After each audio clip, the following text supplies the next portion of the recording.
Bueno.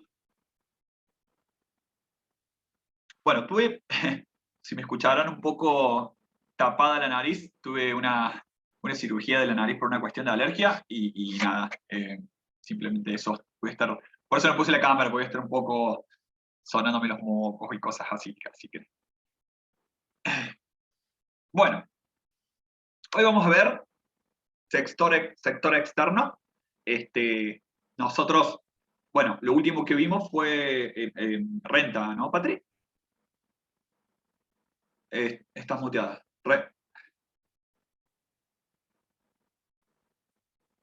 Sí, lo último que vimos fue renta. Ok, Ya vimos el cálculo desde el gasto, el producto y el ingreso, perfecto, con todos los perfecto. indicadores, distribución de Bueno,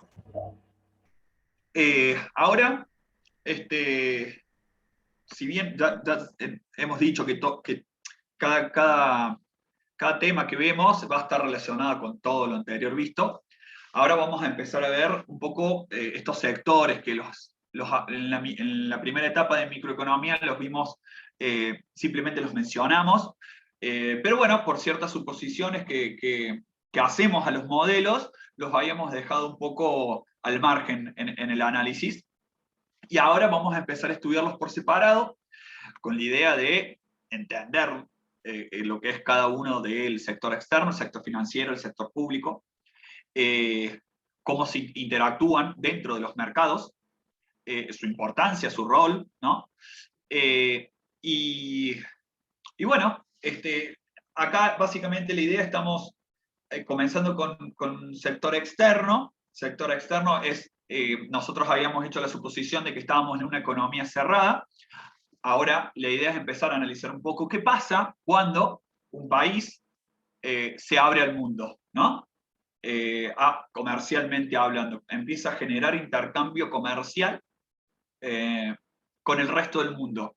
Y nuevamente, no lo hace porque sí, no lo hace porque, sino justamente los países también, así como la empresa o el consumidor tienen sus respectivos incentivos, un país que se pueda abrir al mundo también tiene incentivos y seguramente va a estar ligado a, bueno, la posibilidad de obtener mayores bienes y servicios, de tener un mejor bienestar para la sociedad, ¿no?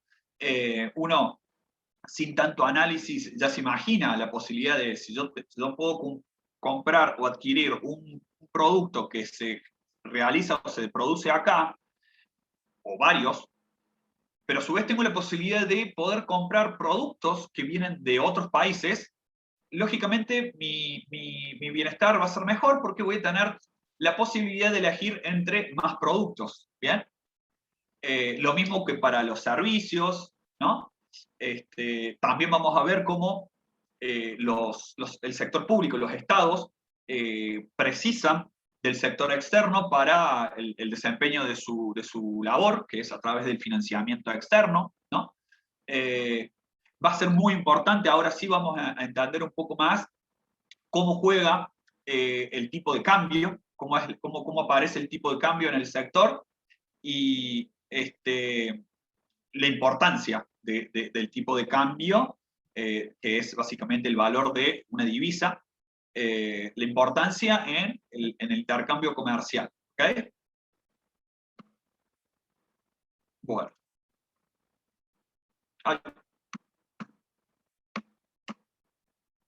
Bueno, comenzamos por acá parafraseo a David Ricardo. David Ricardo es un pensador, un economista del 1800, fue uno de los que desarrolló teorías sobre el intercambio comercial entre países, justamente a través de lo que es la ventaja comparativa, que ya lo vamos a analizar. Pero bueno, sentó las bases, las teorías luego se desarrollaron más, inclusive más complejas, más sofisticadas, pero esta es, David Ricardo sienta las bases de por qué los países comercializan con otros países. Porque un país va a tener la posibilidad de comercializar o intercambiar bienes y servicios con otros países o simplemente desarrollar su propia producción y consumir lo que produce.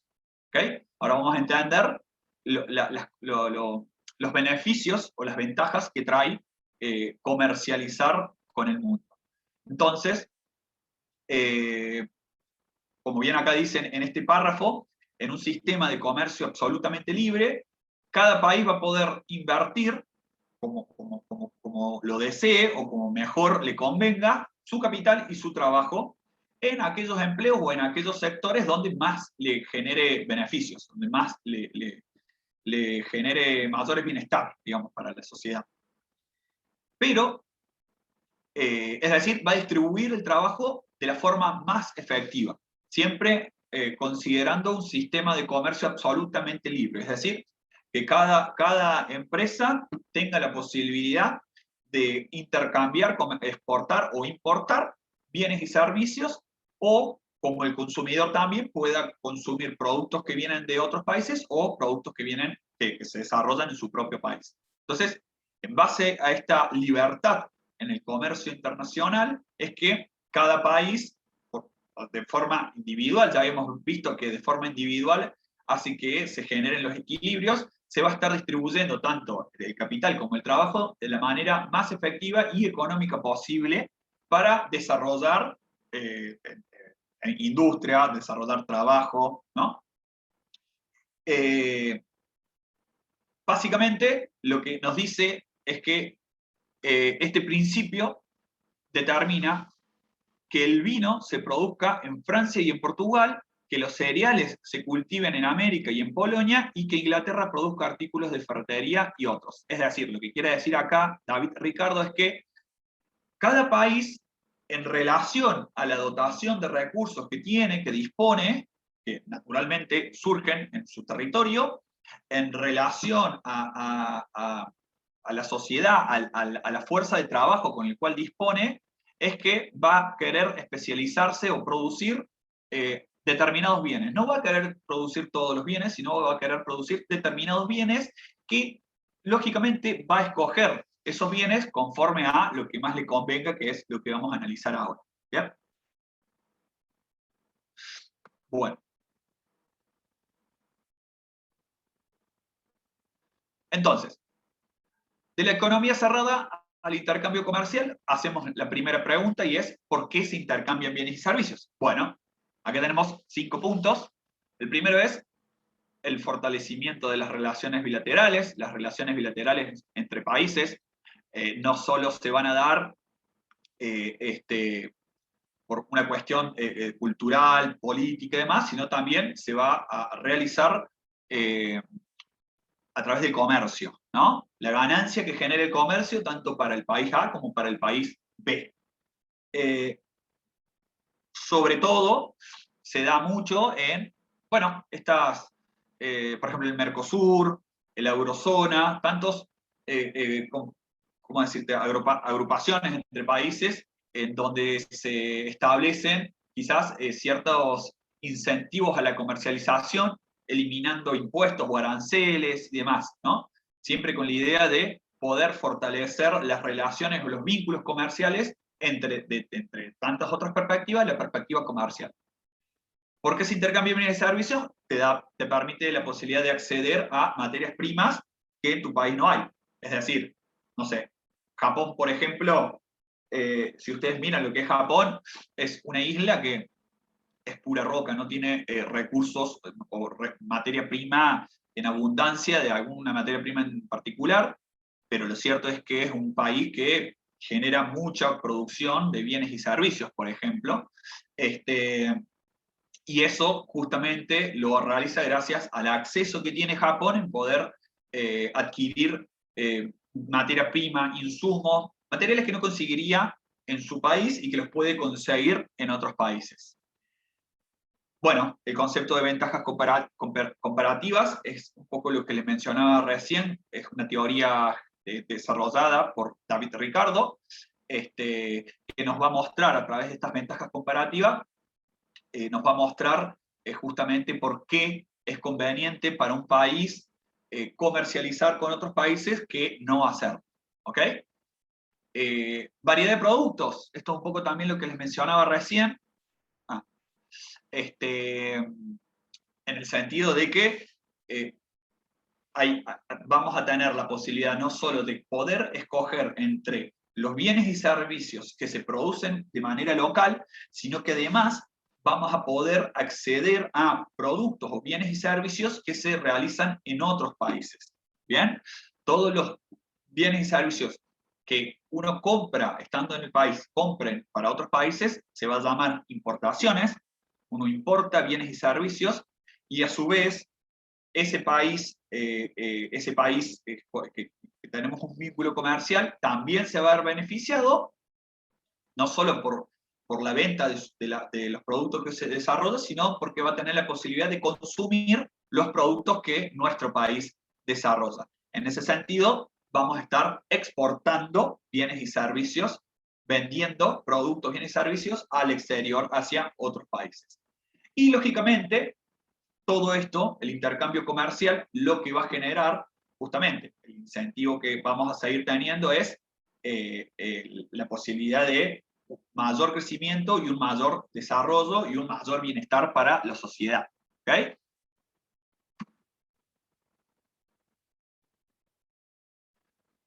¿Cuál es la importancia del tipo de cambio?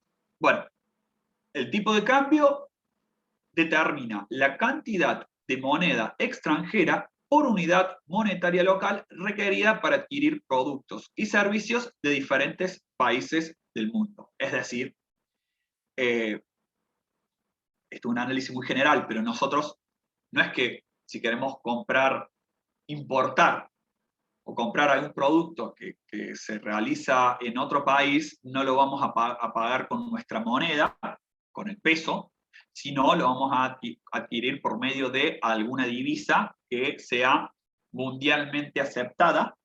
En este caso, cuando hablamos de divisa, vamos a estar haciendo referencia en la mayoría de las veces en la divisa dólar, ¿no? Pero también sepamos que hay otras monedas fuertes, como el euro. Acá en Latinoamérica el real también es una moneda muy fuerte. Pero lo cierto es eso, nosotros vamos a precisar de divisas, generalmente se utiliza el dólar para el intercambio con otros países. Es decir, tanto la empresa que a lo mejor precisa de materia prima o insumos que disponen otros países para que puedan producir sus bienes y servicios, van a precisar de dólares para poder comprarlos. Es decir, van a importar materia prima. O si no, los consumidores que queremos adquirir, ya sea un servicio o algún bien o algún producto de otro país, lo vamos a comprar, pero seguramente vamos a necesitar, ya sea de forma digital o físicamente, vamos a necesitar dólares para comprarlo. Es decir, uno cuando va a Brasil no va a ir con pesos argentinos, seguramente va a cambiar a reales o en dólares, que también, como ya dije recién, es una moneda que está aceptada en todas partes del mundo. Y así con cualquier otro ejemplo de cualquier otro país, ¿no?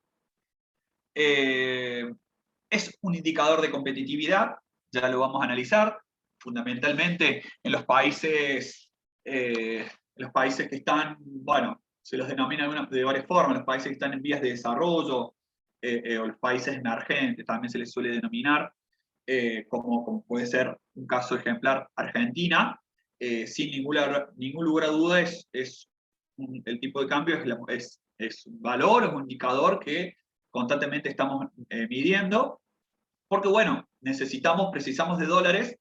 Nuestra estructura productiva, por ejemplo, de las empresas, tiene una estructura a veces un tanto dolarizada, es decir, justamente porque importan bienes y insumos, materias primas, y por ende precisan de dólares. Entonces, es importante saber a qué valor yo estoy comprando el dólar. No es lo mismo poder comprar dólar al valor de $1 o al valor de 100 pesos como está ahora. ¿Ok? Si el tipo de cambio aumenta, me va a costar más pesos argentinos, más moneda argentina para poder adquirir $1. ¿no? Se encarece o se puede volver más barato. Entonces, es un indicador que nos genera, que nos muestra información acerca de nuestra competitividad ante el mundo. ¿Ok? Al revés, un tipo de cambio elevado o sea, adquirir un dólar, necesitemos muchos pesos, eso a lo mejor le puede beneficiar al que venga acá, por ejemplo. A una persona que viva en Estados Unidos, si viene de vacaciones, turismo, sepamos que el turismo es un servicio que se ofrece, le va a resultar muy, muy barato poder vacacionar acá. Entonces, eso también es un indicador que nos puede mostrar de acuerdo al tipo de sector, ¿no? No toda actividad económica le va a resultar favorable un tipo de cambio alto o un tipo de cambio bajo, es muy relativo. El sector turismo, si necesitan de dólares, o sea, van a venir con dólares, van a poder intercambiarlos con peso más elevado, digamos, al valor del tipo de cambio. Y la importancia del tipo de cambio también por el lado de la estabilidad económica, ¿no? Eso es algo que, bueno, vemos permanentemente nosotros, que la importancia de que el tipo de cambio tenga cierta estabilidad implica que genere estabilidad económica o estabilidad macroeconómica. No es solamente la única variable que hay que tener en cuenta, pero una moneda estable ante el dólar implica ciertas certezas en el corto o mediano plazo, ¿no? Y uno puede a lo mejor realizar todo tipo de análisis. Es muy importante que, en definitiva, el tipo de cambio no esté oscilando, yendo y viniendo, subiendo y bajando, sino es importante que pueda permanecer un valor a lo largo del tiempo. Y finalmente, ¿cómo se mide el comercio internacional? Bueno, necesitamos de alguna forma un sistema contable, así como en la anterior unidad que vimos renta, acá también precisamos de un sistema que nos pueda ir contabilizando, en definitiva, la entrada y salida de dólares debido al comercio y otros tipos de servicios como el financiamiento externo, lo que comúnmente conocemos como la deuda externa, etc., ¿no? No solo los estados se financian con deuda externa en dólares, sino también que el sector privado muchas veces se financia con dólares, por eso es muy importante. La medición a través de la balanza de pagos y, bueno, lo que dije recién, vamos a ver lo que son las exportaciones, que son ventas de bienes y servicios hacia otros países, y las importaciones para hacer compras de bienes y servicios de otros países que van a venir a nuestro país. ¿Okay? Bueno, razones de intercambio. Las razones de intercambio se pueden dar por diferencias en las condiciones de producción y en la dotación de recursos naturales. Esto es, un país, imagínense cualquiera, no importa, puede ser rico en petróleo o en tierras para la agricultura. Por ejemplo, Argentina posee enormes extensiones, largas extensiones de tierra, muy ricas en nutrientes para la agricultura, ¿no? Y también eso conlleva para la ganadería, para toda la parte de la producción animal. Petróleo también, no somos una de las fuentes más grandes, pero sí tenemos petróleo más que nada en el sur del país. Seguramente habrán escuchado hablar de Vaca Muerta. Otro país, a su vez, puede poseer montañas, ríos, cuestiones para poder generar diversos tipos de energías, hoy sumamente necesarias, las energías renovables, como es desde la energía solar a la energía, bueno, la energía solar no, pero la energía eólica, ¿no? El tema de los vientos. Y otro puede haber adquirido el conocimiento para especializarse en algún tipo de industria o actividad, pero sin abundancia en algún determinado recurso. Es decir, yo puedo... ¿Qué nos quiere decir esto? Van a existir un montón de países que son ricos en materia prima, en recursos naturales, sobre todo, y capaz que otros países, como escaseaban en cuestiones de recursos naturales, desarrollaron toda su industria en base a una industria, toda su industria en base a alguna actividad económica específica, o a lo mejor diversificaron su industria para varias actividades, sin tener recursos naturales. Pero bueno, justamente, uno de los motivos del intercambio es que ese país sin recursos naturales pueda desarrollar todo tipo de industria adquiriendo materia prima e insumos de otros países. Y a su vez, esos países que están más ligados a la producción de ganadera, de agricultura, de enormes dotaciones de recursos naturales, pueden ser quienes abastecen a todos estos países para que generen producción manufacturera y luego nos las vendan. ¿Okay? Que es básicamente lo que sucede hasta el día de hoy. Si bien hubo ciertas épocas, hablando de Argentina, hubo ciertas épocas muy interesantes en donde se trató de generar algún desarrollo industrial, generar la mayor cantidad de divisas o el mayor comercio se dio por la soja, el trigo, el maíz, la carne vacuna, ¿no? Y a su vez terminamos importando quizás tecnología, por ejemplo, notebook, celulares, etc. Entonces, hay una fuerte razón ahí en la cuestión de, bueno, va a haber países que van a tener muchísimos recursos naturales y va a haber otros países que van a haber desarrollado el conocimiento para explotar algún tipo de actividad, alguna industria en particular. ¿Alguna duda hasta acá? ¿Estamos bien? Bien, todos presentes. Ok.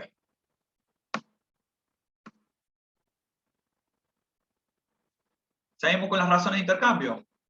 Bueno, esto es un concepto que habíamos visto en microeconomía, que es los costos decrecientes o lo que nosotros denominamos economías de escala.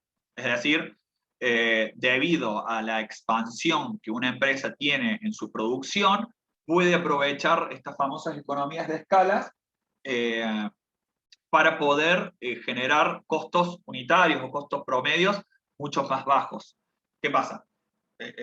Si un país desarrolla una cierta cantidad de producción y solamente lo comercializa en el país donde se sitúa y va a poder llegar a un cierto límite, ¿no?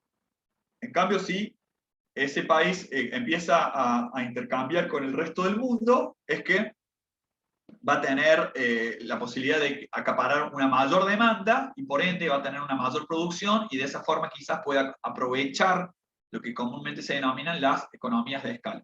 ¿Bien? Debido a la expansión, ¿ok? ¿Por qué? Porque tiene más demanda, básicamente. Más demanda. Bueno. Esperen que estoy acá. Entonces, va a permitir un mejor aprovechamiento de los costos de producción unitarios, por lo que acabo de decir. Se van a generar una serie de ventajas significativas para aumentar la producción de algún bien en particular. Es decir, nos va a permitir la especialización de nuestra producción. ¿Qué quiere decir? Acá, por ejemplo, tiene un dato real, que es China consume mucha soja, muchísima soja, y nosotros producimos muchísima soja, pero no somos tan consumidores de soja. ¿Ok? Básicamente la soja termina siendo una oleaginosa que nos sirve para poder exportar y de ese modo poder generar divisas. Ya vamos a entender la importancia de un país y que pueda generar divisas. Y una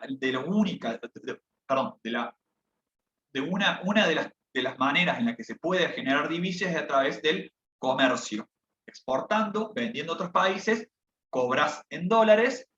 Bueno, en este caso, acá en Argentina, el Estado se queda con los dólares y te entrega el equivalente en pesos argentinos. ¿Bien?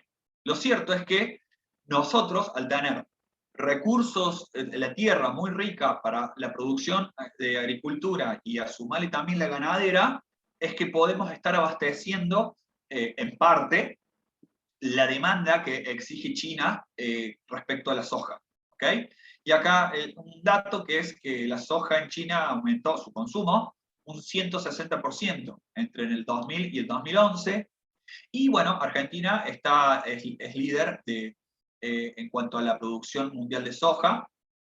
Por lejos está Brasil y Estados Unidos primero. Pero lo cierto es que para nosotros, como país, representa un porcentaje muy, muy grande de divisas que provienen gracias al comercio a través de la soja y de tantos otros otras oleaginosas como el maíz y el trigo, por ejemplo. En algún otro momento del tiempo, el trigo era la semilla que más comercializaba, y bueno, a fines del 2000, principios del 2000, cuando China comienza a acrecentar su consumo de soja, es que hubo una especialización más intensiva en la producción de soja. No vamos a hablar acá, o estaría bueno, pero es muy extenso de lo que puede, las consecuencias negativas que puede traer el monocultivo, por ejemplo, que es simplemente cultivar un solo tipo de oleaginosa, sino que la idea es que puedan ir alternándose con otro tipo de cultivos, pero bueno, es otra cuestión, digamos, a tener en cuenta. Lo menciono porque es algo, me parece importante a mencionar con el tema de lo que estábamos viendo con el cuidado del medio ambiente y demás.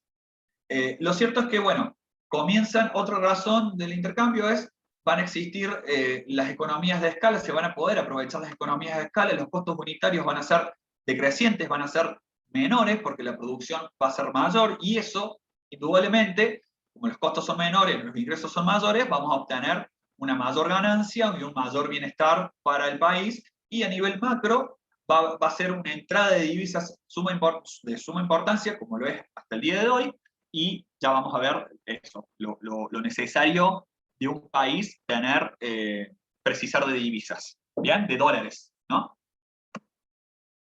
También del yuan, que es la moneda china. Bien, tomo agua.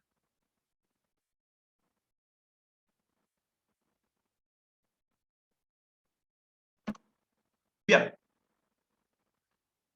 Otra de las razones que se generan gracias al intercambio son las ventajas respecto de otros países a los que les resulta más barato comprar al país productor principal que producir ellos. Bueno, acá un poco, por un lado, están los gustos y las preferencias que pueden tener cada país y cada sociedad. De vuelta, si me viene de vuelta el ejemplo de la soja, nosotros, porque tenemos los recursos necesarios para poder hacer una enorme producción de cultivo de la soja, es que nos especializamos en eso, por ejemplo, o en la producción de carne vacuna, justamente porque tenemos incentivos o tenemos ventajas en ese sector. Ahora, lo cierto es que evidentemente mucho no nos gusta porque no somos grandes consumidores de soja, a pesar de que haya aumentado un poco en este último tiempo, pero si nos comparamos con otros países no somos tan preferentes. A pesar de que o sea, estas diferencias, y aún puede existir el caso de que haya dos países que tengan las mismas condiciones de producción. Todo va a cambiar si los gustos de esos países son diferentes. Y acá cito un ejemplo. Tenemos que Noruega y Suecia producen tanto carne y pescado, aunque los suecos consumen mucho más carne y los noruegos van a consumir más pescado. Es decir, una importante razón del intercambio hace que justamente nosotros podamos producir lo que nos parezca lo mejor para producir, y como tenemos un mercado más amplio, que va mucho más allá de las fronteras del país, es que no necesariamente vamos a consumir lo que producimos. Y viceversa, no necesariamente o sea, no vamos a producir todo lo que consumimos y tampoco vamos a estar consumiendo todo lo que se produce, digamos, ¿no? Entonces, esta posibilidad de poder consumir algo que nosotros no producimos y vender algo que nosotros no consumimos es que nos genera un incremento en el bienestar humano y una mayor satisfacción en los habitantes. ¿Por qué satisfacción? Porque al tener la posibilidad de consumir productos que no se generan localmente, mi satisfacción lógicamente va a ser mayor, porque voy a estar pudiendo satisfacer de una mayor y una mejor manera mis necesidades que ya las habíamos estudiado. ¿Bien? Entonces, hay varias razones de por qué nos hace falta, de por qué es importante intercambiar comercialmente con el resto de los países. y un país que no puede o no comercializa con el resto del mundo, y seguramente va a estar en condiciones de bienestar menores, digamos, ¿no? Entonces, ¿cómo va a ser la producción y el consumo en una economía abierta? Vamos a decir, una economía abierta, justamente esto, cuando se generan intercambios comerciales con otros países. Y una economía en condición de autarquía es cuando ese país no comercializa con el resto del mundo, con el resto de los países. Entonces, en una economía abierta se genera un aumento de las oportunidades comerciales, o sea, lógicamente, una empresa que está en el país ofrece su bien o su servicio a una determinada demanda. Si la economía se abre, a lo mejor no va a vender más, pero tiene la posibilidad o tiene la oportunidad de poder agrandar su comercio, su venta, ¿no? Su producción, indudablemente. Bueno, comienza a haber entonces una cuestión de la soberanía de las naciones y comienza, histórica, esto que lo digo desde una cuestión histórica. Hubo momentos en donde se generaban ciertas barreras arancelarias o derechos a la exportación, y hubo otros momentos que no. Esto está muy relacionado a este concepto de proteccionismo o librecambismo. ¿Qué pasa?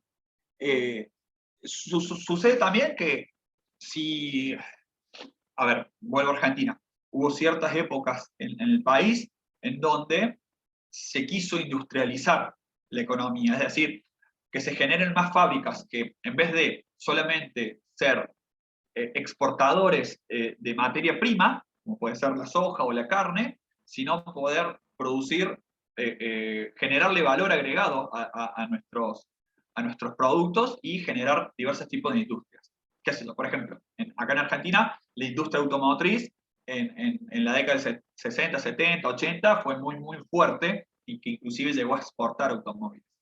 Pero para eso, ¿qué pasa?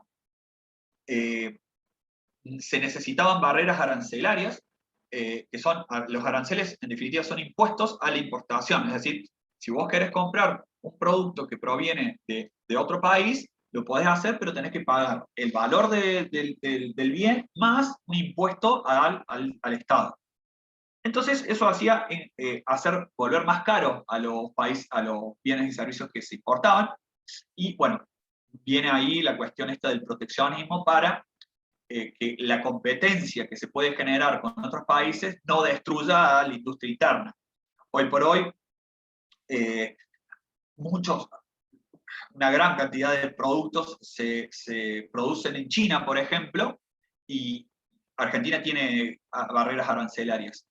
Y bueno, lo que pasó en los 90, por ejemplo, era que si venían, como no había aranceles, no había impuestos para la importación, era muy difícil que una empresa local o una industria pudiera competir con los costos o el precio al cual lo vendía empresas de China, por ejemplo. Y la contracara está el librecambismo que analizan desde una cuestión desde el bienestar y desde la eficiencia, es decir, lógicamente, como les dije recién, si un consumidor tiene la posibilidad de elegir tanto bienes locales como bienes extranjeros, lógicamente eso genera una mayor competitividad en el mercado, y a su vez esta mayor competitividad en el mercado se genera que los precios tienden a equilibrarse, no a la alza, sino a la baja, ¿no? Es decir, si hay más empresas que ofrecen un mismo producto, van a estar compitiendo a través de los precios. Entonces, eso generaba que los precios sean mucho más accesibles y por ende un mayor bienestar en la sociedad. Bueno, están estas dos caras, digamos, de la moneda. Lo cierto es que, bueno, es muy relativo, depende de las circunstancias del momento y de cada país, es que pueden que haya bienes que tengan aranceles más elevados, puede que haya incentivos para el consumo de determinados bienes y no haya ningún arancel, en fin. Por eso también a veces se desarrollan estos tratados como el Mercosur, en donde con la idea de romper con estas barreras arancelarias o los derechos a la exportación. Los derechos a la exportación es al revés, es si vos vas a vender a otro país, tenés que pagar un impuesto, un derecho para poder exportar. Bueno, son las dos maneras de poder también a veces generar soberanías en las naciones. Y bueno, en una economía abierta se van a generar desequilibrios en la balanza de pago y variaciones en el tipo de cambio, ya lo vamos a ver, pero lo cierto es que va a estar la política monetaria y, bueno, la política que se va a generar con el comercio exterior justamente para siempre estar atendiendo estos desequilibrios y poder ajustarlos, ¿no?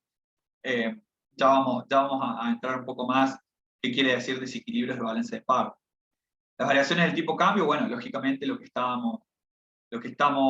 les comentaba recién, de que es importante que a través de la política monetaria y el comercio exterior se puedan generar estabilidades con el valor de la divisa, por ejemplo, ¿no? Si me permitís, Juan, Por hacer favor, una Patricia. pequeñísima aclaración. Ahí está, pongo el video. La balanza de pagos es la forma de medir el estado del sector externo. Yo les expliqué un poco en la última clase de renta, sería el equivalente de nuestras cuentas nacionales para el sector externo. Es el sistema de registro de las transacciones. Y lo vemos en detalle y sí se toma en el examen este punto de la balanza de pagos. Excelente, gracias por el aporte, Patri.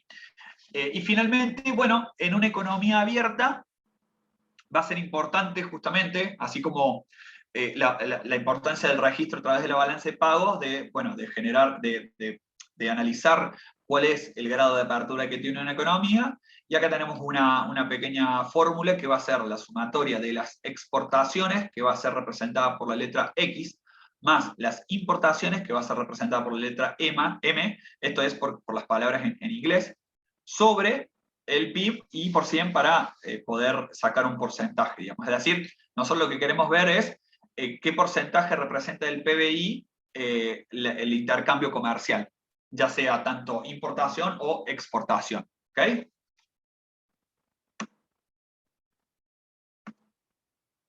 Bueno, entonces, en una producción y en un consumo de una economía abierta, un país va a poder exportar mercancías primarias como alimentos. Es decir, bueno, acá esto ya lo había dicho, Argentina exporta en su mayoría cereales como el trigo y el maíz, oleaginosas como el girasol, soja y sus derivados en aceites. Tiene una industria bastante fuerte, las famosas aceiteras, Argentina, digamos, ¿no? E importar bienes complejos manufacturados como automóviles. Es decir, de vuelta, un país va a poder ofrecer, es como yo ofrezco al mundo, bueno, todo lo que tenga que ver de la actividad primaria, de la actividad como la agricultura y la ganadería, y eso le va a poder permitir que otros países que producen bienes complejos manufacturados como automóviles, los puedan desarrollar y los puedan comercializar a países como el nuestro. Es decir, nosotros los vamos a estar importando. Bueno, acá otro dato. Argentina, la mayoría de las importaciones se basa justamente en lo que es maquinaria, productos de aparatos electrónicos, como de vuelta, notebooks, celulares, artefactos mecánicos, automóviles y autopartes. Automóviles hay un cierto desarrollo, pero generalmente muchos componentes, materiales o insumos son importados y acá se ensamblan en algunos tipos de industria. Muchos vienen de Brasil, Muchos vienen de Brasil, sí. Por eso todo el sector. Mercosur. Y nosotros, y Córdoba sobre todo, tiene una industria automotriz muy fuerte, o históricamente lo fue, y comercializaba bastante a Brasil. Y bueno, acá unos porcentajes, el 27% de las importaciones provienen del Mercosur y el 19% es de China. ¿Okay? China es una demanda muy, muy fuerte de mucho consumo, no solo para nosotros, sino para tantos otros países. De China Entonces, tenemos muchos productos así más pequeños, si se quiere, ropa, sí, maquillajes, o cosas de sí, ese tipo. inclusive agrego que hay muchos países, perdón, muchas marcas de ropa, por ejemplo, que en realidad son de Estados Unidos o de otro país, pero se producen en China. También es otra cuestión que creo que vamos a ver en estas filminas de este triángulo que se genera entre tres países, porque a lo mejor una es la sede o la dueña de la marca, otro produce y otro consume. Y los electrodomésticos también. Y los electrodomésticos. Muchas Bueno, partes, exactamente. cosas así de plástico, son más o menos Sí, las cosas que trabaja la industria china. exactamente, exactamente. O a su vez también en una economía abierta puede tanto exportar e importar al mismo tiempo un tipo de bien como computadoras o automóviles. ¿Okay? O sea, es decir, en una economía abierta se abre a un sinfín de posibilidades y no, en una economía abierta no hace falta estar produciendo todo para poder consumirlo, sino, como dijimos recién, nos vamos a poder especializar en lo que mejor sabemos hacer, mientras que otros países van a estar realizando la misma lógica, van a estar queriendo producir lo que mejor saben hacer y a partir de allí se genera el intercambio y la mejora en el bienestar de ambas sociedades. Bueno, ahora entramos al punto de ventajas comparativas, que era uno de los motivos, de las razones por las cuales se generaban los intercambios. Este es un desarrollo teórico de por qué le conviene a los países intercambiar comercialmente entre ellos. Teoría de las ventajas comparativas. Bueno, David Ricardo lo habíamos mencionado. Entonces, ¿qué nos dice David Ricardo? El comercio internacional existe porque existen ventajas comparativas. Y eso va a ser beneficioso en la medida en que haya diferencias entre dos países en su eficiencia relativa o comparativa. Es decir, no nos va a importar, con este concepto de eficiencia relativa, no nos va a importar la eficiencia absoluta, es decir, que un país pueda producir todos los bienes, sino la eficiencia relativa nos va a dar el motivo, la razón de relativamente un país va a terminar siendo más eficiente que otro y poder producirse el intercambio. Entonces, todos van a disfrutar, ya lo vamos a ver ahora con mayor detenimiento, esto de la eficiencia relativa. Lo cierto es que todos van a poder disfrutar de una ventaja comparativa exportando bienes e intercambiándolos por aquellos en los que otros países tienen una ventaja comparativa. O sea, acá la idea que nos queda de este párrafo es, yo voy a producir donde tenga una ventaja comparativa con el resto de los países. Bueno, eh, ahora Argentina, que es, volviendo al ejemplo de la producción de soja, Argentina no produce soja por un capricho, no. Muchos propietarios de tierra destinaron esas tierras para producir soja y no para levantar una fábrica de aviones, por ejemplo, porque tenían ventajas comparativas en la producción de soja, mientras que el país vecino tenía ventajas comparativas en la producción de aviones. ¿No? Estoy diciendo un ejemplo volado, pero para que se entienda. Entonces, vamos a estar produciendo aquellos bienes que tenemos ventajas comparativas. Entonces, las ventajas comparativas van a predecir el patrón geográfico de especialización, lo que les dije recién, y la dirección del comercio. O sea, las ventajas comparativas nos va a decir cómo se van a especializar los países y hacia dónde va a estar dirigida esa producción. En ese sentido, los países mejoran su situación y, en definitiva, los salarios reales van a aumentar con el comercio y el incremento de la producción mundial total. Como que de repente con el comercio hay una mejora. ¿Por qué decimos una mejora en el bienestar? Bueno, va a haber una mejora en los salarios reales, va a haber una mejora en la generación de más productos, más y mejores productos, ¿no? Eso lo va a predecir la ventaja comparativa. Luego, ¿qué va a decir esta teoría? Todos aquellos contingentes o aranceles prohibitivos, los denomina David Ricardo, que tienen por objeto proteger a trabajadores o industrias, no hacen más que reducir la renta total de los países y sus posibilidades de consumo. ¿Bien?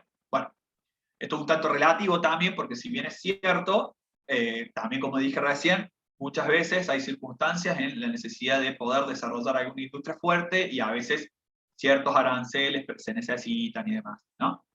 Pero bueno, estamos siempre en esta cuestión de, si vemos el comercio internacional desde una lógica más proteccionista o una lógica más librecambista, y que el mundo ya es, pero indudablemente ya el mundo por la tecnología, por los vínculos que se pueden generar, de las formas en que uno puede trabajar de forma remota, sobre todo, bueno, mucho del sector software se da, la no necesidad del lugar, de estar físicamente en el lugar de trabajo, es como va un poco a contramano con todas estas lógicas de aranceles y demás, ¿no? Como que el mundo está tendiendo a abrirse cada vez más y más.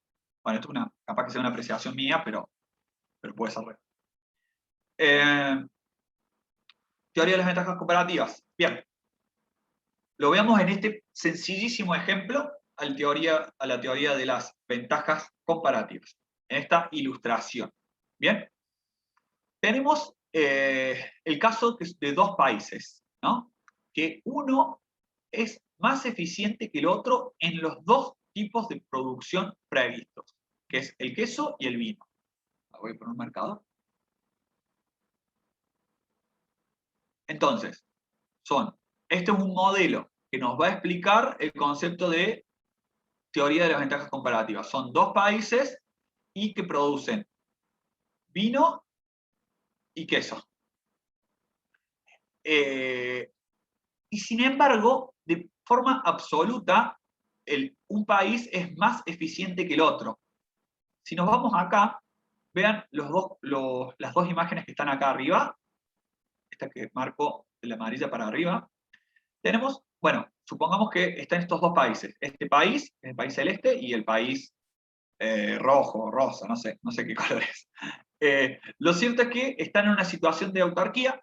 Ya dijimos recién que la situación de autarquía es cuando ese país no comercializa con el resto del mundo, y vemos que simbólicamente acá estos tres personajes muestran la dotación de recursos que tiene el país, lo mismo para el país de la derecha, y este país produce, esta persona, ¿no?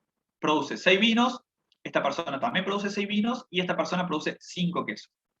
En cambio, en el país de la derecha, esta persona produce 2 vinos, esta 2 vinos y esta 4 quesos. En total, si después miramos los números macros, los números globales, que en definitiva esto que vemos acá va a ser la riqueza del país o el PBI, en definitiva. Son los bienes y servicios finales que produce ese país. Entonces, indudablemente, este país produce mucho más en vinos que el país de la derecha, como así también en quesos. ¿Bien? O sea, un país es mucho más eficiente que el otro en todas las producciones que tienen, ¿no? O en todas las producciones que tienen en común.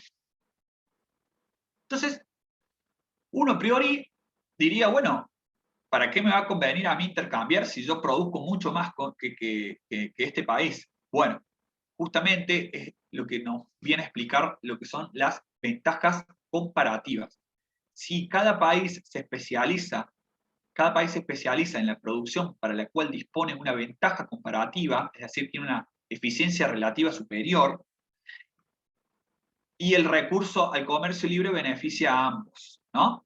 Entonces, si pasamos de una situación de autarquía a una situación de libre cambio, cada país se va a estar especializando en aquel bien que tiene ventajas comparativas y va a beneficiar a ambos países. No es que porque un país es eficientemente más que otro, no lo va a beneficiar. Ese país que también tiene más eficiencia que el otro país en todas las producciones, también se va a ver beneficiado con el intercambio. ¿Por qué? En una situación de libre cambio, bueno, el país de la izquierda se va a producir o especializarse en lo que mejor sabe hacer, en este caso, vinos, ¿no? Entonces, le va a permitir a esta persona producir los 6 vinos que ya producía acá, pero va a poder producir 6 vinos más. En vez de producir queso, va a poder producir 6 vinos más esta persona. Entonces, el país B se va a poder especializar en lo que mejor sabe hacer, en lo que tiene ventaja comparativa, que en este caso sería, supongamos que es el queso, y va a poder producir, en vez de producir 2 vinos y 2 vinos, va a poder producir cada persona 4 quesos más 4 quesos, y ya la tercera persona ya estaba produciendo los 4 quesos. Entonces, van a poder intercambiar, porque, o sea, en esta situación, el país producía lo que consumía, y en este país, en esta situación también, se producía lo que se consumía. Ahora, en este caso, van a poder no solo consumir lo que producen, sino que también van a poder consumir lo que produce el país del lado. Entonces, al realizarse intercambios de 5 vinos por 7 quesos, por ejemplo, la riqueza de este país, el que está acá a la izquierda, indudablemente va a ser mucho mayor que este, porque tiene una riqueza, o va a haber podido consumir 13 vinos en vez de 12 y 7 quesos en vez de 5. Mientras que el país de la derecha va a poder agregar una unidad más en cada producción, tanto de vino como para de queso. La ventaja comparativa es, entonces, la capacidad de una persona, empresa o país para producir un bien utilizando relativamente menos recursos que el otro. Es decir, el país de la derecha se va a estar especializando en queso porque es mucho más eficiente que el país de la izquierda. A pesar de que el país de la izquierda pueda producir más, se va a estar especializando. Mientras que el país de la izquierda, lo mismo, y luego, como ambos se especializan, van a poder producir más de algún determinado bien, y ese excedente de producción, como no lo van a consumir, lo van a exportar y van a realizar el intercambio, y de esta forma se genera un mayor bienestar tanto en el país, que era menos eficiente en las dos producciones, como para el país, que era más eficiente en ambas producciones. Es muy importante, lo que quiero remarcar es que no hace falta con que un país, o sea, que, mejor, vamos a decirlo de otra forma, más allá de que un país pueda producir más de todos los bienes, lo mismo le va a convenir especializarse, porque se va a estar especializando en aquello que puede producir mucho más, y va a poder intercambiarlo por la producción que realice el otro país, y de esa forma todos ganan, todos los países ganan. Esta teoría, con este modelo, lo llevamos a todos los países existentes del mundo, con todos los bienes y servicios que se ofrecen. Si cada país o cada empresa de forma privada decide especializarse en alguna determinada producción, va a poder beneficiar al país en términos generales, pudiendo tener mayores bienes que consumir, gracias al intercambio. ¿Alguna duda hasta acá?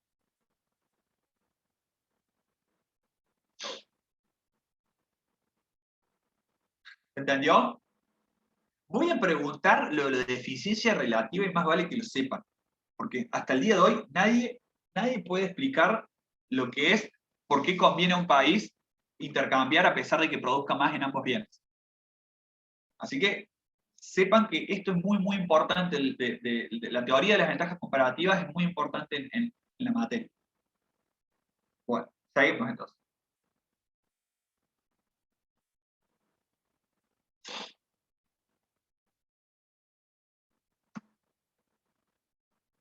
Bueno, esto es un ejemplo, un tanto, no tanto ilustrativo, sino más numérico.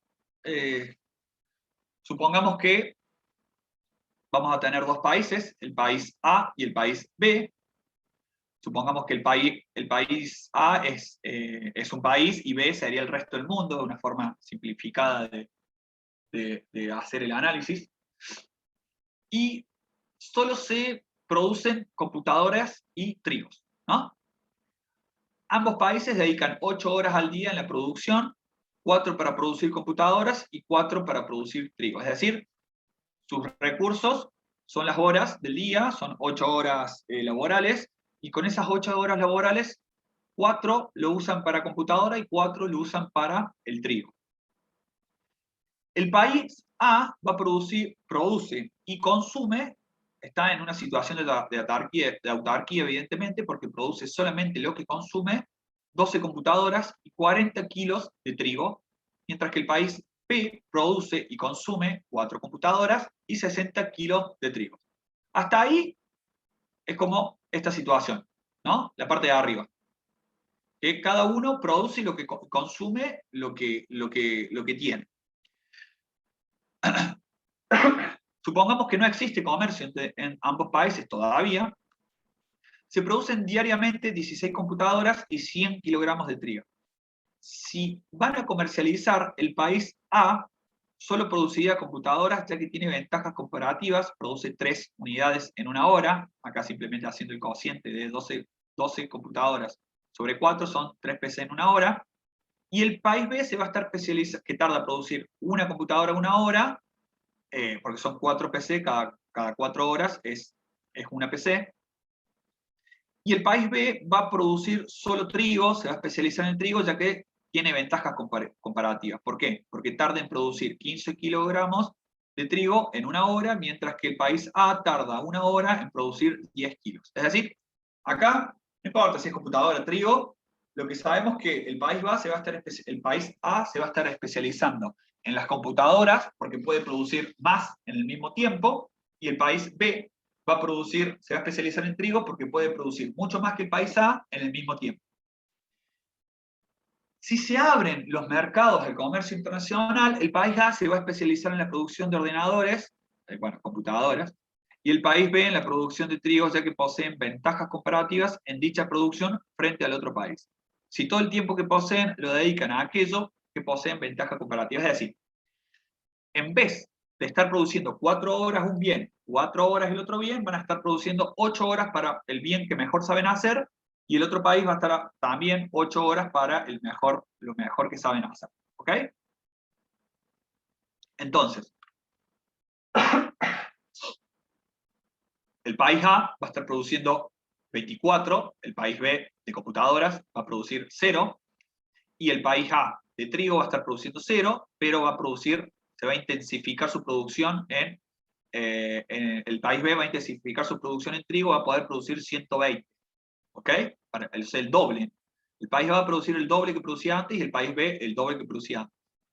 Entonces, ahora en el mundo se van a producir diariamente 24 computadoras y 120 kilogramos de trigo, trabajando las mismas cantidades de horas. ¿Ven? O sea, antes con las mismas cantidades de horas se podía producir la mitad. ¿Pero por qué? Porque no se especializaban. Ahora, como cada uno se empieza a especializar respecto a sus ventajas comparativas, hace que la producción aumente. ¿Por qué? Porque los países van a estar produciendo, por un lado, lo que consumen, lo que ya venían consumiendo. Ese era su punto de equilibrio. Ahora, con la especialización, van a poder meter todos sus recursos, en este caso, el recurso serían las horas hombre, van a poder intensificar entonces su producción en un solo bien y eso le va a permitir una mayor producción, en este caso el doble.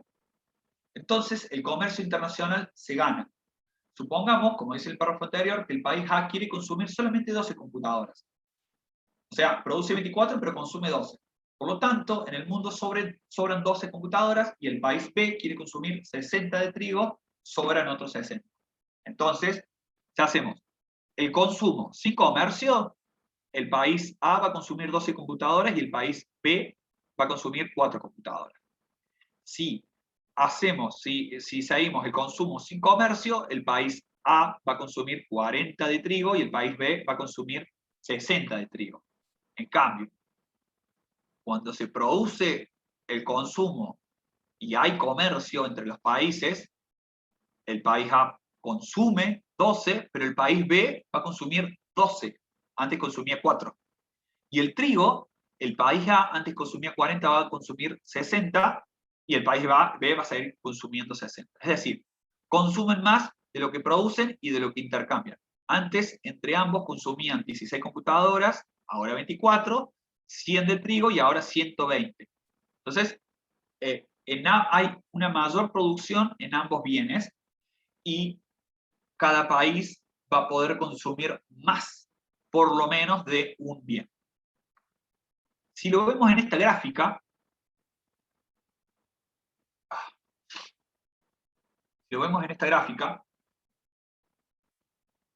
esta gráfica nos dice, ¿cómo es? Tenemos el país A, si intensifica toda su producción, va a poder producir 24. Y el país B, si intensifica toda su producción, va a poder producir 120. Si unimos estos dos puntos, las nuevas curvas de restricciones, esta es una curva de restricción de posibilidad de producción, básicamente, que tenemos acá la PC, acá el trigo, estas las posibilidades que tienen conforme a la dotación de recursos, que son las horas trabajadas, esta es la restricción que tienen para producir, ¿no? O sea, esta curva les delimita la capacidad de producción que tiene el país B. Puede producir todo lo que está acá. Acá no podría producir si estuviera en situación de autarquía. Lo mismo para el país A. Esta es su posibilidad de producción, su curva de posibilidades de producción, puede producir todo lo que está acá. Si nos ponemos en la misma curva, estamos siendo eficientes, pero si quisiera producir en algún punto de acá, no. En cambio, cuando se produce el intercambio, el comercio, aumenta la producción y es como que las curvas se superponen. Como que hubieran dos curvas acá superpuestas y ven cómo ahora las posibilidades de producción son mayores y las posibilidades de consumo son mayores. Es decir, con el intercambio se produce más con los mismos recursos. ¿Se entiende? La dotación de recursos, que eran 8 horas diarias, no se modificó. Siempre fueron 8 horas diarias. Lo que nos posibilita que haya una mayor producción y por ende un mayor consumo es el buen uso de esas horas. Si yo sé que, si yo estoy produciendo 4 horas de este bien y 4 horas de este bien, pero si puedo volcar todas mis horas en la producción de un solo bien, que me permita tener una mayor producción de ese bien, y el otro país hace lo mismo, hay una mayor producción de bienes, un mayor bienestar y un intercambio comercial. ¿Entendió? ¿Hay alguna duda hasta acá? Bueno. Entonces, ¿cuál es el principio de ventaja comparativa? Esperen un segundo.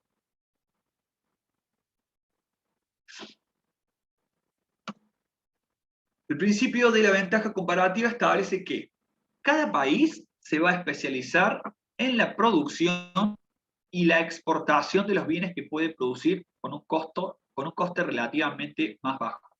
Decir con un coste relativamente más bajo implica decir que va a estar produciendo y exportando aquellos bienes que tienen mejores ventajas comparativas. Porque de esa forma es lo mismo que decir que es relativamente más eficiente que los demás. A su vez, va a importar los bienes que produce con un coste relativamente elevado, en los cuales es relativamente menos eficiente que los demás. Es donde va a estar importando aquellos bienes donde tiene desventajas en la producción. ¿Bien? Entonces, si lo llevamos a una cierta realidad, Argentina se empezó a especializar, históricamente se especializó en la agricultura, en el cultivo de semillas de oleaginosas, porque ¿cuál era su principal recurso para la producción para la agricultura? Las tierras. Argentina, como sabemos, todo el sector patagónico sobre todo es muy rica para el cultivo. Entonces se especializó en la producción en este caso, de trigo, soja y maíz. Bueno, en otras ciudades, en otras provincias, están los limones, ¿no? Está la uva. Pero bueno, lo que más comercia Argentina es hoy por hoy la soja, el trigo y el maíz. Entonces, se especializó en lo que mejor hace, en lo que es relativamente más eficiente que tantos otros países. Mientras que va a importar o está importando bien productos electrónicos, partes de los autos, automotores, capaz que todo lo que esté más, bueno, maquinaria para la producción, capital, todo lo que esté más vinculado al desarrollo tecnológico es lo que importa. Se especializó en alguna actividad e importa en lo que no es tan eficiente. Entonces, aprovechó sus ventajas comparativas para poder producir más y mejor y obtener una mejor ganancia a través de la actividad primaria. Y otros países habrán hecho el mismo análisis, ¿no? O sea, países como no sé, Japón, Estados Unidos, sobre todo Japón, es muy llamativo porque Japón es un país que poco y nada tiene de recursos naturales, por ejemplo, y sin embargo tiene una industria fuerte. Bueno, especializó todo su conocimiento en la producción de industria, en la generación de bienes manufactureros. Manufacturados quiere decir que tienen una transformación industrial, digamos, y se se le agrega valor, ¿no? Y eso nosotros lo consumimos. ¿Bien? Entonces, ahí es un claro ejemplo en cuanto a la especialización en la producción y en el consumo. Son dos cosas distintas. Lo que yo produzca no quiere decir que lo voy a consumir y viceversa. ¿Ok? Lo que yo consumo no quiere decir que yo lo estoy produciendo. Eso es lo que nos posibilita el comercio internacional, poder consumir cosas que no producimos.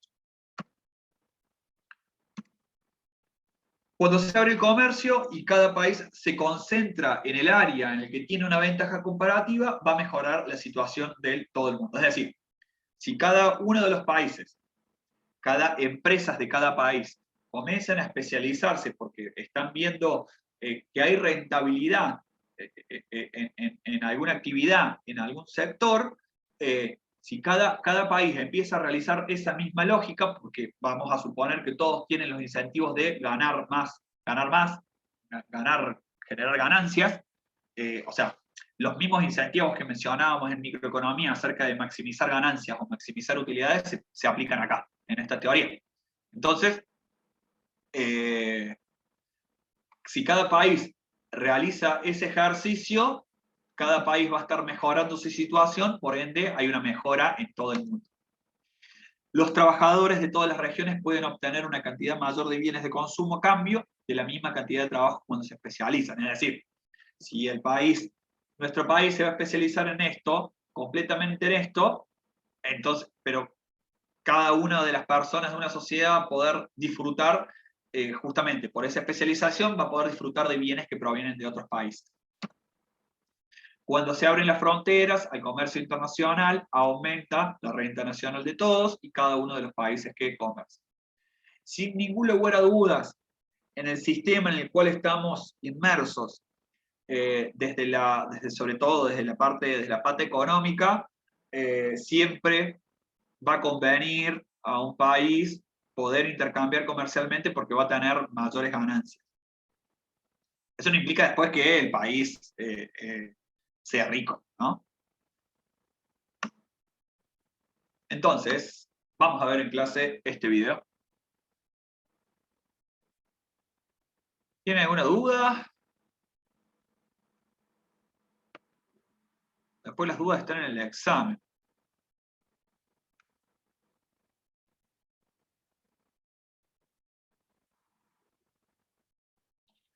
Ahí lo abro. Bien.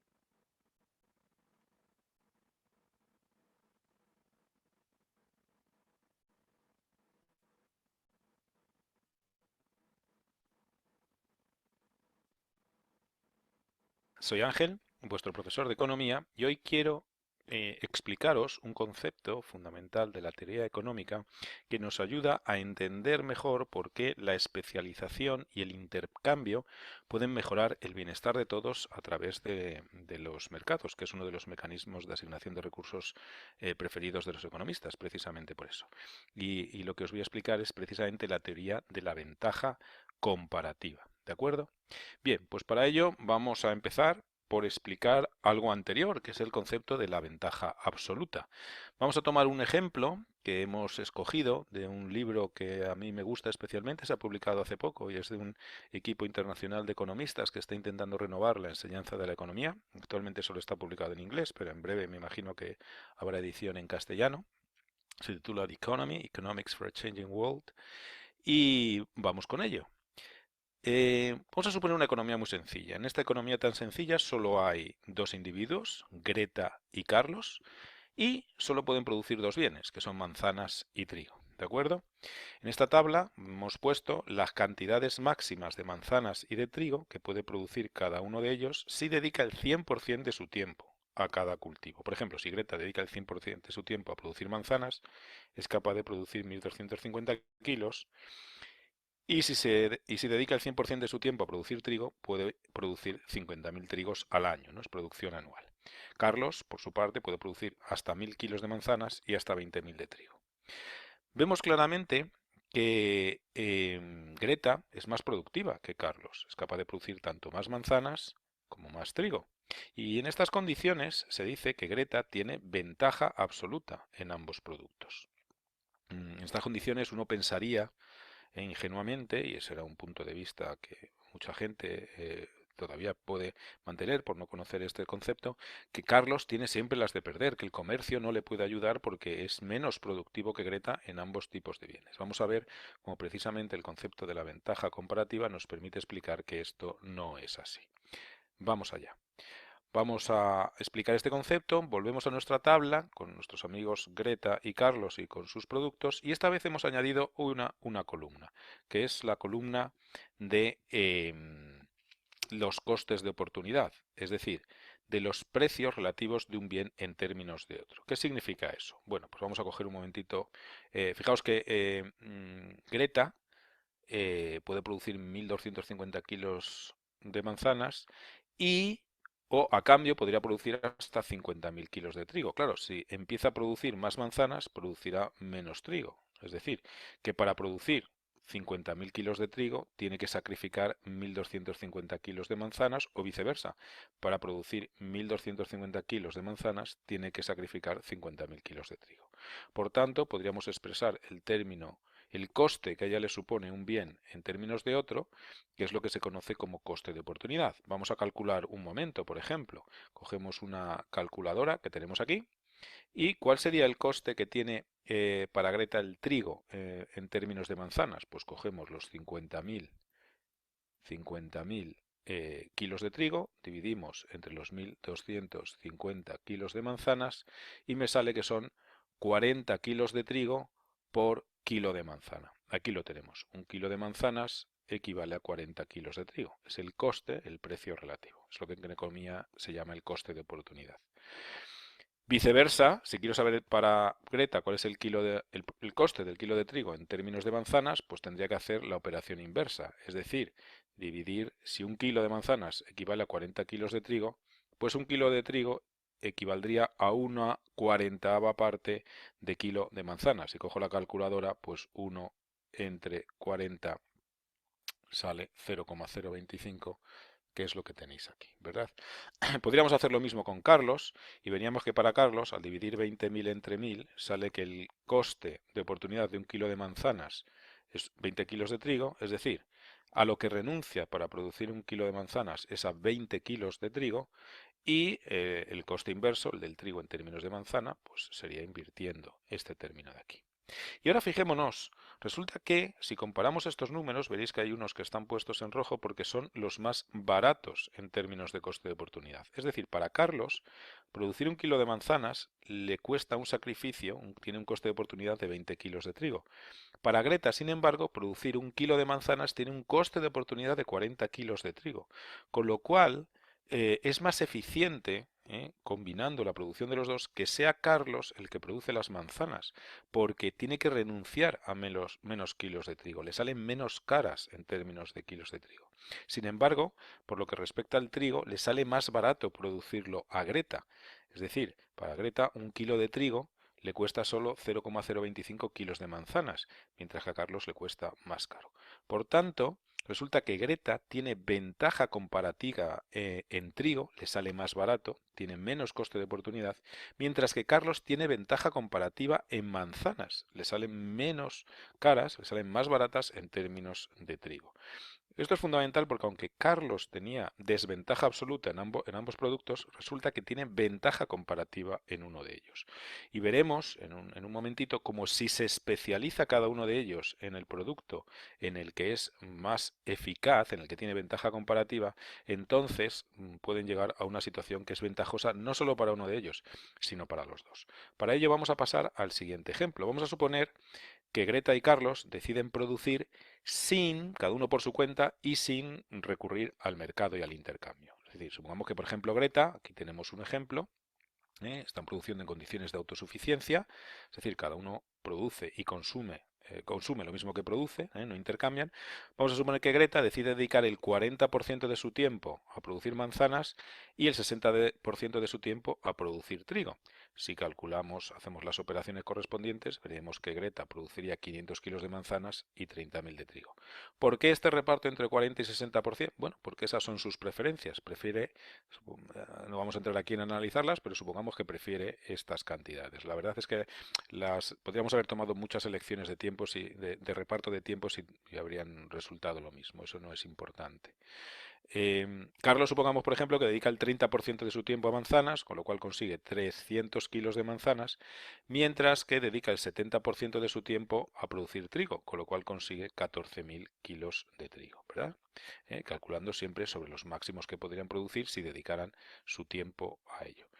Bien, pues esto es lo que podrían consumir trabajando en condiciones de autosuficiencia, pero veamos cómo podrían mejorar aprovechando la especialización. Bien, pues el punto de partida sería decir, vamos a especializarnos. Greta se especializa en trigo, Carlos se especializa en manzanas y entonces la producción sería la que tenemos aquí. Greta no produciría ninguna manzana, pero produciría 50.000 kilos de trigo y Carlos produciría 1.000 kilos de manzanas, pero no produciría ningún trigo. A continuación viene el momento del intercambio. Vamos a suponer que ese intercambio se realiza de la siguiente manera. Carlos, de sus 1.000 kilos de manzanas, coge 600 y se los entrega a Greta a cambio de 15.000 kilos de trigo. Por tanto, Carlos, ya claro, no tendría aquí 1.000 kilos de manzanas, sino que tendría menos, 1.000 menos 600 tendría 400, y de trigo pasaría a tener 15.000. Y Greta, sin embargo, de tener 50.000 kilos de trigo, le quitamos 15.000, le quedarían 35.000, pero pasaría a tener los 600 kilos de manzanas. Aquí está calculado el precio por kilo, sería dividir 15.000 entre 600 y me daría que un kilo de manzanas equivale a 25 kilos de trigo. ¿Por qué ese precio? Bueno, pues hay muchos precios que podrían hacer que esto funcionara. No vamos a entrar aquí en analizarlo, sería para un vídeo posterior cuál es el rango de precios. Y esta es una cuestión interesante ver cuál sería el precio que se determina, pero vamos a suponer que fuera este.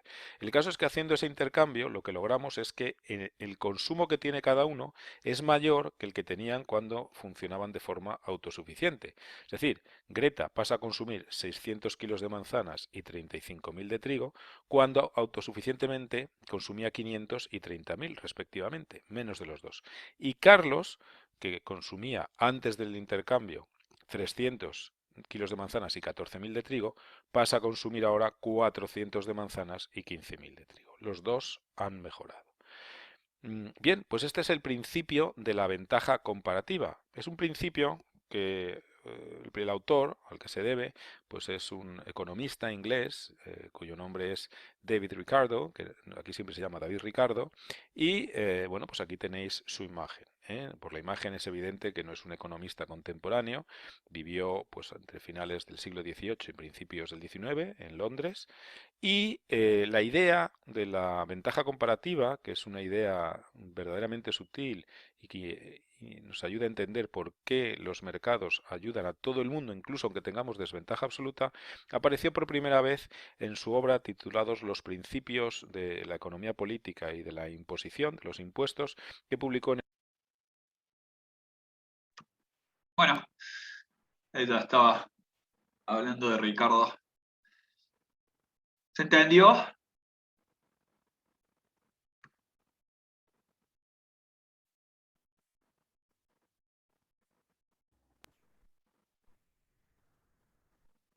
Esta teoría de las ventajas comparativas es muy importante para entender el sector externo. Y también es un tema que nosotros solemos preguntar, así que ténganlo en cuenta al momento de estudiar. Todas estas filminas están muy bien preparadas y es a los fines que ustedes comprendan el por qué es necesario el sector externo. ¿Por qué los países no crecen solo como si fueran islas, sino que a través del intercambio es donde se da el crecimiento? Ahora, esta parte es muy importante, las operaciones. Bueno, bárbaro. Bien. Ahora vemos otro concepto que también se enmarca en esto de las teorías comparativas, perdón, la teoría de la ventaja comparativa, que es qué ocurre cuando se generan operaciones triangulares, que eso pasa cuando hay muchos bienes y muchos países, ¿no? Que es un poco más lo que es la realidad nuestra, digamos. No es que nosotros comercializamos bilateralmente con Brasil y nada más, sino que intercambiamos con el resto de los países, como así también los otros países hacen lo mismo, justamente porque al haber muchos bienes en muchos países, podemos aplicar esta teoría que le hicimos en un modelo, poder aplicarla con todos los mercados o todos los bienes existentes en una economía. Al haber muchos bienes y servicios, los podemos ordenar, por ejemplo, según, según la ventaja comparativa, desde aquellas que sean, por ejemplo, en Argentina, desde aquellas que sean más eficientes. ¿Cuál sería la más eficiente? Bueno, ya las mencionamos, que eran lo que tenga que ver con la producción agrícola. Y después hacer un listado de aquellas que son menos eficientes. Bueno, no se me ocurre que alguna industria que no esté acá y esté en otro país. Lo cierto es que, bueno, vamos a tener tantos bienes, tantos mercados, y de cada bien y de cada mercado vamos a tener una cierta ventaja comparativa en relación al resto de los países. Al existir muchos países, el comercio puede ser triangular o multilateral, en cuyo caso habrá países con grandes superávit y otros con déficit.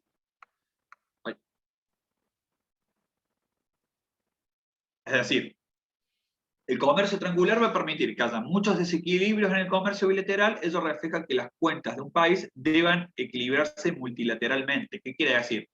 Bueno, posiblemente yo tenga mucho déficit con Brasil, por ejemplo, ¿no? Con otro país. Pongamos tres países: país A, país B, país C. Posiblemente yo como país A tenga mucho déficit con el país B, pero voy a estar compensando ese déficit con un superávit con el país C, por ejemplo, porque yo le voy a estar importando el país B, pero le voy a estar exportando el país C. ¿Qué quiere decir esto de déficit y superávit? Cuando las importaciones o cuando la salida de divisas son mayores que las entradas de divisas, vamos a generar un déficit con ese país. Eso cuando se da, cuando las importaciones, es decir, las compras de productos internacionales o de ese país, van a ser mayores que las ventas que nosotros generamos en ese país. Entonces ahí se va a generar un déficit que van a salir más divisas que las que entran. Ese déficit se va a poder compensar con algún otro superávit con el país, con el vínculo comercial que tenemos con el país C. Es decir, yo voy a estar generando más entradas de divisas con el país C, es decir, voy a estar exportando más que lo que importo con ese país. Y bueno, los equilibrios se van a estar generando de manera multilateral. Se genera un desequilibrio, un déficit con el país B, pero se genera un superávit con el país C, por ejemplo, ¿no? Y eso, de vuelta, si lo llevamos a todos los mercados, a todos los bienes, a todos los países, van a haber desequilibrios y equilibrios que van a ser, o sea, todos los países van a tener desequilibrios en algún bien, con algún país, y van a tener un excedente con otro bien u otro país. Entonces, en esta cuestión de las operaciones triangulares, habitualmente participan 3 o más empresas de diferentes países en las operaciones. Por un lado va a estar el fabricante o vendedor, que es quien tiene el producto en su haber. Luego va a estar el intermediario, que puede ser algún otro país que se encarga de la comercialización, porque conoce tanto el fabricante como el cliente final, porque sabe dónde están las necesidades. Quizás lo que tiene este intermediario es que sabe detectar dónde están las necesidades, entonces sabe a quién vendérselo. Y después luego, finalmente, el consumidor, el comprador o el importador, que es hacia dónde van a estar destinados los bienes que se produjeron, ¿no? Por ejemplo, acá quería llegar. La empresa A produce camisetas en China y las vende a un proveedor B con sede en Italia, que posteriormente las vende a la empresa C, situada en Francia, para comercializarlas allí. Estas camisetas se transportaron directamente, vía aérea o marítima, desde China a Francia, sin pasar por Italia, lógicamente. ¿Qué quiere decir esto? O sea, si bien la relación fue directa o el transporte físico fue directo, la participación pueden ser más de dos actores, sino pueden ser tres, que puede existir alguna empresa que, como tiene sedes en otro país, pero considera que este determinado bien que fabrica China no va a ser comercializable en Italia, sino más bien en Francia, entonces es quien realiza el intercambio. El país de China que produce no le interesa salir a comercializar o a vender. ¿Por qué? Porque eso ya se está encargando otro país que ya tiene quizás todo el know-how o toda la infraestructura para ser un gran comercializador de esas camisetas en Francia. Bueno, los países en vías de desarrollo, por ejemplo, pueden vender petróleo a Japón. Japón va a vender bienes de consumo a países de Latinoamérica. ¿Qué pasa? Los países en vías de desarrollo venden petróleo o combustible a Japón. Japón utiliza ese combustible como insumo para esa industria, para poder fabricar bienes de consumo y poder venderlos a países de Latinoamérica. Y a su vez, Estados Unidos va a vender maquinaria industrial a países en vías de desarrollo. Entonces, esto es lo que se denomina las operaciones triangulares, un poco más real, si se quiere, que estos ejemplos que damos de dos países que intercambian un país, o el país A vende al país B y consume cosas del país B y viceversa. No, no es así. Muchas veces hay 3, 4 países en donde la operación es triangular. Bueno, a ver qué eran estos.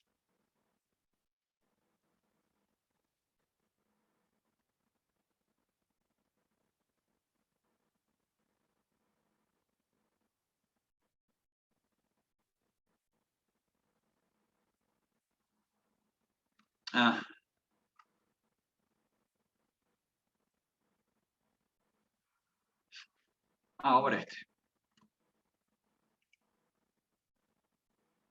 Vemos un videito.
Bueno.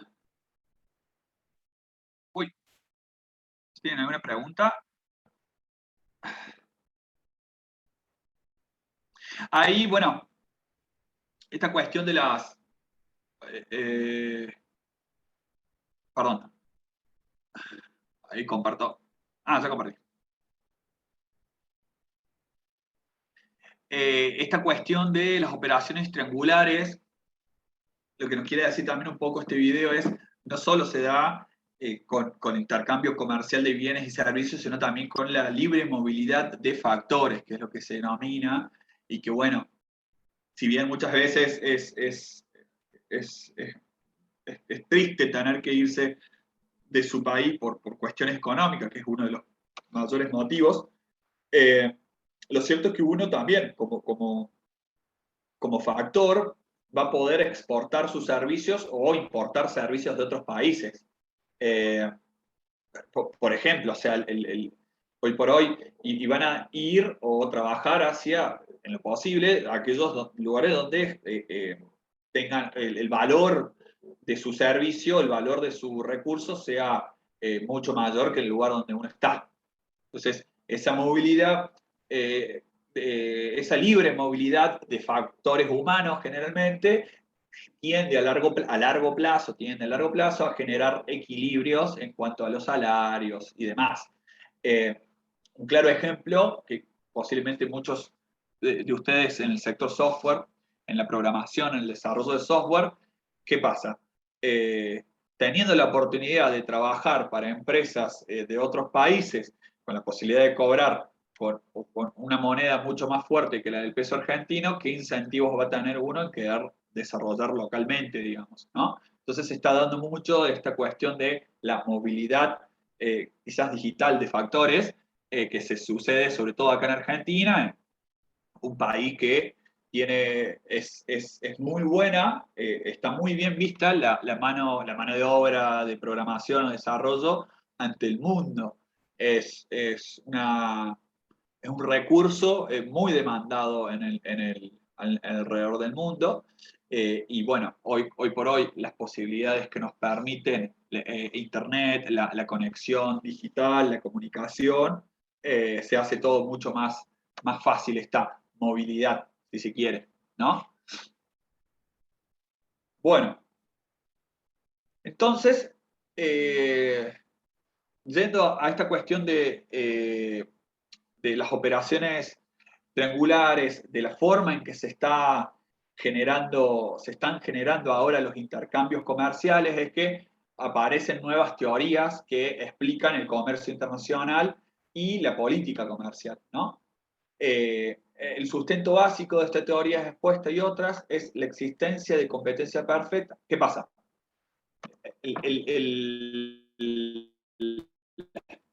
La explicación que vimos hasta recién acerca de las ventajas cooperativas, lógicamente, al ser modelos, tienen ciertas limitaciones, ¿no? Y acá explica un poco que las teorías expuestas la existencia precisan de un modelo de competencia, de mercado de competencia perfecta que va a permitir la vía libre de comercio, aumentar el bienestar de los países.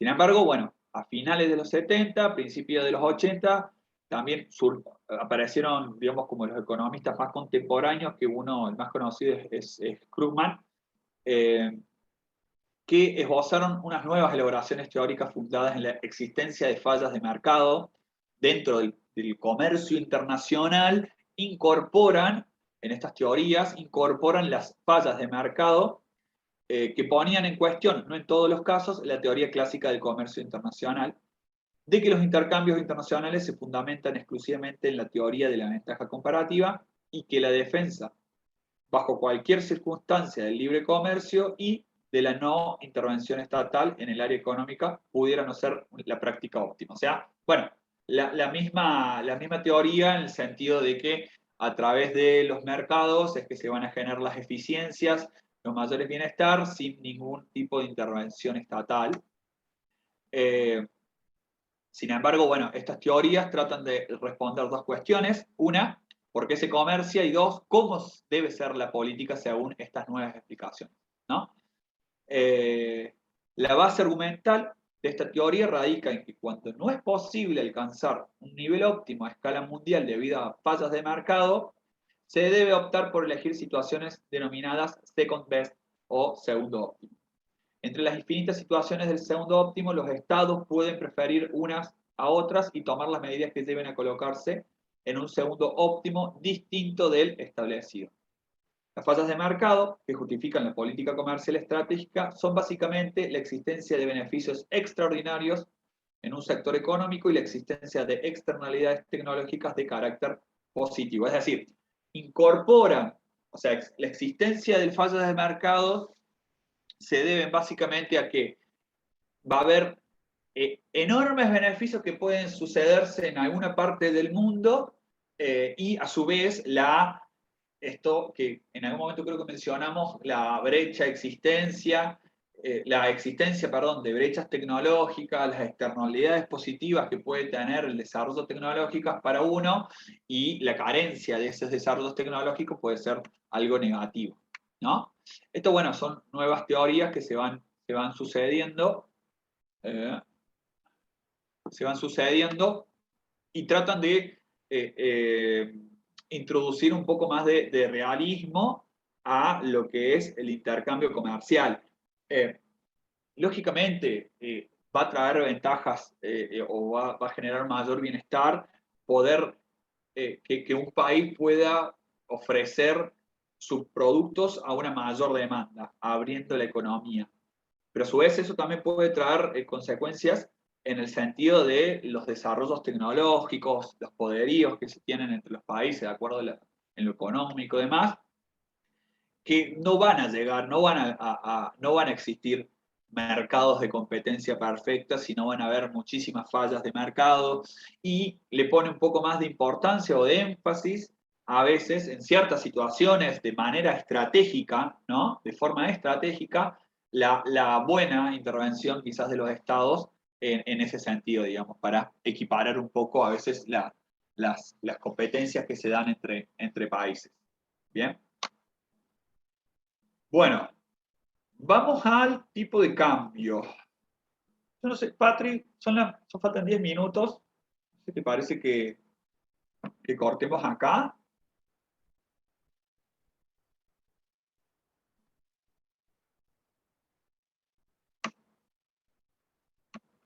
Sí, me parece que sí. Porque vamos a entrar en un nuevo terreno. Mierda, qué largo que se hizo. Bueno, a ver, como modo de introducción, el tipo de cambio, como ya dijimos en algún momento, va a ser la relación entre el valor de una divisa con otra y nos va a indicar cuántas monedas de una divisa se necesitan para obtener una unidad de otra. Es decir, si ponemos el ejemplo del tipo de cambio de Argentina para el 14 del 9 del 2020, es decir, un año atrás, para comprar $1 necesitábamos 75 pesos. O si lo vemos de forma inversa, un peso vale 0,013 centavos de dólar. Una locura decirlo así.